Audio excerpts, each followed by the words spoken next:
출애굽기 4장 말씀입니다.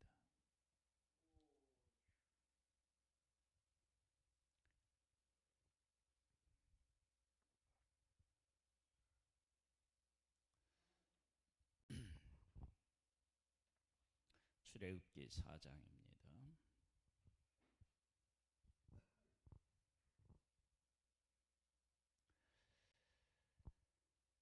먼저 22절, 23절 말씀을 보겠습니다. 22절에 이런 말씀이 있습니다. 너는 바로에게 이르기를 여호와의 말씀에 이스라엘은 내 아들 내 장자라. 내가 내게 이르기를 내 아들을 보내 주어 나를 섬기게 하라 하여도 네가 보내주기를 거절하니 내가 네 아들 네 장자를 죽이리라 하셨다 하라 하시니라. 하나님은 야곱에게 12 아들을 주시고 그 12 아들을 통해서 이스라엘이라고 하는 나라를, 하나님의 백성을 세우셨습니다. 하나님의 백성을 세우셨을 때 하나님께서 그 백성을 어떤 마음으로 여기고 계셨느냐? 내 아들 내 장자라고 그렇게 여기셨습니다. 지금 모세를 지금 누구에게 보내느냐? 그러면 하나님의 아들, 하나님의 장자에게 모세를 지금 보내고 있는 거예요. 그런데 모세는 그러한 사실을 제대로 깨달아 알지 못하고 나 같은 자는 갈 수 없습니다. 이 일을 행할 수 없습니다. 그렇게 자꾸 거절을 합니다. 한번 보겠습니다. 모세가 대답하여 이르되 그러나 그들이 나를 믿지 아니하며, 누구 핑계를 대느냐면 백성의 핑계를 대는 거예요. 내 말을 듣지 아니하고 이르기를 여호와께서 네게 나타나지 아니하셨다 하리이다. 여호와께서 그에게 이르시되 네 손에 있는 것이 무엇이냐? 그가 이르되 지팡이이니이다. 여호와께서 이르시되 그것을 땅에 던지라 하시매 곧 땅에 던지니 그것이 뱀이 된지라. 모세가 뱀 앞에서 피하매 여호와께서 모세에게 이르시되 네 손을 내밀어 그 꼬리를 잡으라. 그가 손을 내밀어 그것을 잡으니 그의 손에서 지팡이가 된지라. 이는 그들에게 그들의 하나님, 그들의 조상의 하나님 곧 아브라함의 하나님, 이삭의 하나님, 야곱의 하나님 여호와가 네게 나타난 줄을 믿게 하려 함이라 하시고. 보세요. 하나님은 하나님의 백성을 내 아들, 내 장자라고 여기고 계시는데 하나님의 백성들은 하나님을 어떻게 하고 있어요? 믿지 않으니까 믿게 하시겠다고 하시는 거겠죠. 그리고 모세가 이렇게 걱정하는 이유가 있기는 해요. 뭐 있느냐? 모세는 백성들이 고생할 때 왕자로서 자랐어요.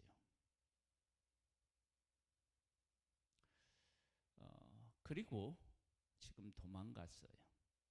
그러니까 모세하고 하나님의 백성하고는 거리가 있다라고 여길만 하죠.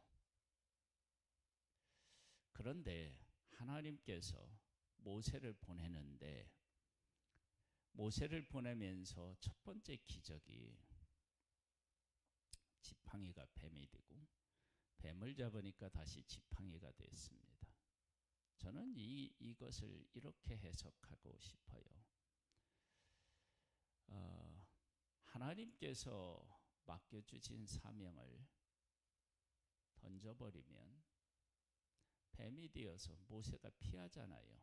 위협을 느끼니까. 그런데 다시 잡으니까 지팡이가 되었어요. 하나님의 사명을 놓지 않고 잡으면 하나님께서 그 지팡이를 통해서 놀라운 역사를 이루고, 만일에 그 일이 어려워서 놓으면 그것이 도리어 모세에게 위협이 되는 것이 된다. 그러니까 순종해야 된다. 지팡이를 놓지 마라. 사명을 놓지 마라. 저는 그렇게 보입니다. 그 다음에요, 그렇게 해서 뭐냐면 모세가 하나님이 보낸 사람이다. 그것을 깨닫게 하기 위함이라요. 그러면 어떻게 해야 하냐? 깨닫게 하려면 모세가 사명을 놓으면 안 돼요. 하나님이 맡겨주신 사명대로 나아가면 하나님께서 모세가 하나님이 보낸 사람이라고 하는 것을 인식하게 되는 것입니다. 여호와께서 또 그에게 이르시되 네 손을 품에 넣으라 하시매 그가 손을 품에 넣었다가 내어보니 그 손에 나병이 생겨 눈같이 된지라. 이르시되 네 손을 다시 품에 넣으라 하시매 그가 다시 손을 품에 넣었다가 내어보니 그의 손이 본래의 살로 되돌아왔더라. 여호와께서 이르시되 만일 그들이 너를 믿지 아니하며, 모세를 믿지 않아 그 처음 표적의 표징은 받지 아니하여도 나중 표적의 표징은 믿으리라. 그들이 이 두 이적을 믿지 아니하며 네 말을 듣지 아니하거든 너는 나일 강물을 조금 떠다가 땅에 부으라. 네가 떠온 나일 강물이 땅에서 피가 되리라. 처음에 이제 품에 넣었다가 뺐더니 나병이 생긴 거예요. 그런데 다시 넣었다 빼니까 여전한 거예요. 이것은 하나님의 백성에게 모세를 보냈을 때, 그리고 하나님의 이적을 행했을 때 반응들, 즉 처음에는 좋아하지만 하나님의 이적을 행하고 하면서 더 큰 고통과 아픔이 생기고 일이 힘들어지니까 백성들의 마음이 상해요. 그러나 하나님께서 계속 이적을 행하시니까 그들이 이제 하나님에게로 돌아와요. 하나님의 백성으로 다시 서요. 그러니까 순종하면 돼요. 순종하면 어려운 것 같지만 순종하면 다시 회복의 역사가 일어나는 거예요. 하나님께서 하시는 일입니다. 그러니까 하나님께서 일을 시작하시고 그 일에 순종하면, 나아가면 처음에는 어려울 수도 있습니다. 그러나 다시 순종하고 다시 순종하면 자기 자리를 찾게 되고 하나님이 하시고자 하는 일이 성취되게 됩니다. 모세가 여호와께 하리되 오 주여 나는 본래 말을 잘하지 못하는 자니이다. 주께서 주의 종에게 명령하신 후에도 역시 그러하니 나는 입이 뻣뻣하고 혀가 둔한 자니이다. 여러분, 우리가 하나님의 일을 하는데 하나님의 부르셔서 특별한 일을 우리에게 맡기셔도 그 일을 잘 감당할 수 없을 만한 것처럼 보이는 약점이 생각날 수도 있고 그 약점을 여전히 가지고 있을 수도 있습니다. 모세는 말을 잘 못하는데 사람을 이끌어야 됩니다. 그러니까 이것이 큰 약점이죠. 그에 대한 하나님의 답은 뭐냐? 이렇습니다. 여호와께서 그에게 이르시되 누가 사람의 입을 지었느냐? 누가 말 못하는 자나 못하는 자나 눈 밝은 자나 맹인이 되게 하였느냐? 나 여호와가 아니냐? 이제 가라. 내가 네 입과 함께 있어 할 말을 가르치리라. 모세가 이르되 오 주여 보낼 만한 자를 보내소서. 말 못하는 것을 핑계 삼는 것입니다. 그때 하나님은 말 하시겠다고 하는 말씀 안 하셨습니다. 여러분, 우리가 하나님 앞에 순종하는데 내가 원하는 것이 채워져서 순종하고 하나님의 뜻을 이루는 게 아니라 하나님께서 나에게 허락하신 것들을 갖고 그것에서 출발하는 것입니다. 그러니까 우리가 원하는 것들을 다 갖고 출발하면 나중에 어떤 일이 생기느냐? 하나님이 바울에게도 하나님께서 계시를 주신 것에 대한 것을 바울이 감당할 수가 없어서 육신의 가시를 주었습니다. 하나님께서 하나님의 백성을 사실시대 기도원을 통해 구원하실 때 300명을 통해서 하셨습니다. 그리고 그들에게 무기를 주지 않고 싸우러 나가라고 하셨습니다. 나팔이 무기인가요? 항아리가 무기인가요? 횃불이 무기인가요? 아니에요. 무기를 주지 않고 싸우러 가라는 것입니다. 왜? 이 전쟁은 하나님 앞에 속한 것이니까, 하나님이 싸우실 것이니까, 하나님이 하신 일이 분명하게 선포하기를 원하시는 싸움이었으니까. 그래서 무기를 주지 않고 사람은 다 보내는 것입니다. 지금 모세도 마찬가지죠. 모세가 말 잘하고 모세를 통해서 기적이 일어나고 그러면 모세도 교만해질 거예요. 그러니까 말 못하는 상태로 있는 것입니다. 누가 하시는 거예요? 하나님이 하시는 것입니다.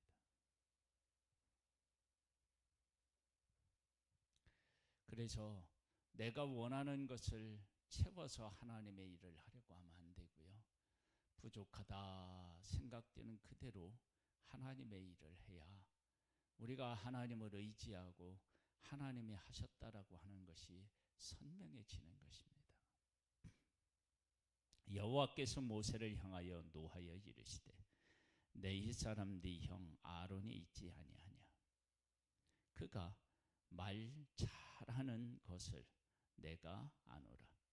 그가 너를 만나러 나오나니 그가 너를 볼 때에 그의 마음이 기쁨이 있을 것이라. 너는 그에게 말하고 그의 입에 할 말을 주라. 내가 네 입과 네 입에 그의 입에 함께 있어서 너희들이 행할 일을 가르치리라. 그가 너를 대신하여 백성에게 말할 것이니 그는 네 입을 대신할 것이요 너는 그에게 하나님같이 되리라. 너는 이 지팡이를 손에 잡고 이것으로 이적을 행할지니라. 아론을 붙여주십니다. 아론에게 모세는 하나님처럼 여겨진다는 것입니다. 자, 18절에 보면은요. 모세가 그의 장인 이두르에게 돌아가서 그에게 이르되 내가 애굽에 있는 내 형제들에게 돌아가서 그들이 아직 살아있는지를 알아보려 하오니 나로 가게 하소서. 이두르가 모세에게 평안히 가라 하니라. 여호와께서 미디안에서 모세에게 이르시되 애굽으로 돌아가라. 네 목숨을 누리던 자가 다 죽었느니라. 모세가 그의 아내와 아들들을 나귀에 태우고 애굽으로 돌아가는데 모세가 하나님의 지팡이를 손에 어떻게 했다고요? 잡았더라. 지팡이를 손에 잡았다라고 하는 것은 하나님이 주신 사명을 향하여 지금 나아가는 것이다라고 하는 것을 알 수 있습니다. 여호와께서 모세에게 이르시되 네가 애굽으로 돌아가거든 내가 네 손에 준 이적을 바로 앞에 다 행하라. 그러나 내가 그의 마음을 완악하게 한즉 그가 백성을 보내주지 아니하리니 너는 바로에게 이르기를 여호와의 말씀에 이스라엘은 내 아들 내 장자라. 내가 네게 이르기를 내 아들을 보내주어 나를 섬기게 하라 하여도 네가 보내주기를 거절하니 내가 네 아들 네 장자를 죽이리라 하셨다 하라 하시니라. 모세가 길을 가다가 숙소에 있을 때에 여호와께서 그를 만나사 그를 죽이려 하신지라. 십보라가 돌칼을 가져다가 그의 아들의 표피를 베어 그의 발에 갖다 대며 이르되 당신은 참으로 내게 피남편이로다 하니 여호와께서 그를 놓아 주시니라. 그때 십보라가 피남편이라 하면 할례 때문이었더라. 보내놓고 죽이려고 합니다. 할례 때문이래요. 하나님의 백성이라고 하는 그러한 사실을 정확하게 고백하고 가라는 거예요. 가는 것이 중요한 것이 아니라 하나님에게 속한 사람이라고 하는 것을 정확하게 깨달아 알고 그리고 가라는 것입니다. 여러분, 우리가 하나님 앞에 사명을 받아도 내가 누구인지를 정확하게 깨달아 알고 가는 것이 중요합니다. 여호와께서 아론에게 이르시되 광야에 가서 모세를 맞으라 하시매 그가 가서 하나님의 산에서 모세를 만나 그에게 입맞추니 모세가 여호와께서 자기에게 분부하여 보내신 모든 말씀과 여호와께서 자기에게 명령하신 모든 이적을 아론에게 알리니라. 모세와 아론이 가서 이스라엘 자손의 모든 장로를 모으고 아론이 여호와께서 모세에게 이르신 모든 말씀을 전하고 그 백성 앞에서 이적을 행하니 백성이 믿으며 여호와께서 이스라엘 자손을 찾으시고 그들의 고난을 살피셨다 함을 듣고 머리 숙여 경배하였더라. 하나님의 백성이 아론과 모세를 보내 자기들을 구원하려고 하셨다라고 하는 것을 환영합니다. 왜요? 힘드니까요. 육신적으로 힘든 부분을 해결해 주려고 한다라고 생각하면 얼마나 이게 감사한 일이겠어요. 그런데 우리가 아는 대로 가서 행하니까 더 힘들어져요. 그러니까 원망해요. 우리가 지금까지 고생한 것만으로도 얼마나 힘들었는데 하나님의 구원이 시작되니까 더 힘들어져. 외면해 버리는 겁니다. 왜요? 이 경배는 하나님 안에서 자기들이 하나님의 아들이고 장자라고 하는 사실을 인식하지 못하고 육신적인 어려움에서 벗어날 수 있겠다라고 하는 생각을 했기 때문에 그렇습니다. 우리가 하나님 앞에서 하나님이 일하실 때 육신의 문제를 당장 해결하려고 하는 그러한 마음을 가지고 있으면 실망할 때 있습니다. 좌절할 때 있습니다. 그러나 내가 하나님의 자녀이며 하나님의 자녀로서 내가 세워지고 있음을 깨달아 알게 되면 그러면 그 과정, 그 모든 일들은 하나의 과정이었지 하나님께서 우리를 힘들게 하려고 하셨던 것이 아님을 알게 됩니다. 하나님은 하나님의 백성을 내 아들 내 장자라고 여기고 모세를 보내고 그리고 이 사실을 바로와 애굽 사람에게 분명히 하고자 구원을 시작하신 것입니다. 이 구원은 하나님의 백성을 하나님은 아들로 장자로 여기고 일을 시작하셨음을 우리가 분명하게 기억하고 이 구원을 바라보면 구원의 의미와 뜻을 우리가 더 확실하게 알게 됩니다. 하나님은 우리를 예수 그리스도, 하나님의 아들 예수 그리스도를 구원하셔서 우리를 하나님의 자녀가, 우리에게 하나님의 자녀가 되는 권세를 주셨고 하나님을 아빠 아버지라 부르게 하셨습니다. 이 관계 안에서 우리의 구원을 보고 해석하면 우리가 지금 하나님을 믿으면서 얻고자 하는 것과 전혀 다른 것들을 발견하게 될 것입니다. 우리에게 이러한 고백과 함께 보배를 발견하는 복된 삶이 되시기를 주님의 이름으로 축복합니다. 하나님 아버지, 우리를 사랑하시고 우리에게 하나님의 자녀이 되는 권세를 주시고 예수 그리스도로 말미암아 하나님이 우리의 아빠 아버지가 되게 하심을, 되심을 진심으로 찬양하며 감사드립니다. 그 가운데서 우리의 구원을 생각하고 오늘 하루를 그 가운데서 바라보고 그 가운데서 내일을 소망하는 복된 우리들 되기를 소망합니다. 예수님의 이름으로 기도드립니다. 아멘. 하늘에 계신 우리 아버지여, 이름이 거룩히 여김을 받으시오며 나라의 임하옵시며 뜻이 하늘에서 이룬 것 같이 땅에서도 이루어지리이다. 오늘날 우리에게 일용할 양식을 주옵시고 우리가 우리에게 죄 지은 자를 사하여 준 것 같이 우리 죄를 사하여 주옵시고 우리를 시험에 들게 하지 마옵시고 다만 악에서 구하옵소서. 대개 나라와 권세와 영광이 아버지께 영원히 있사옵나이다. 아멘.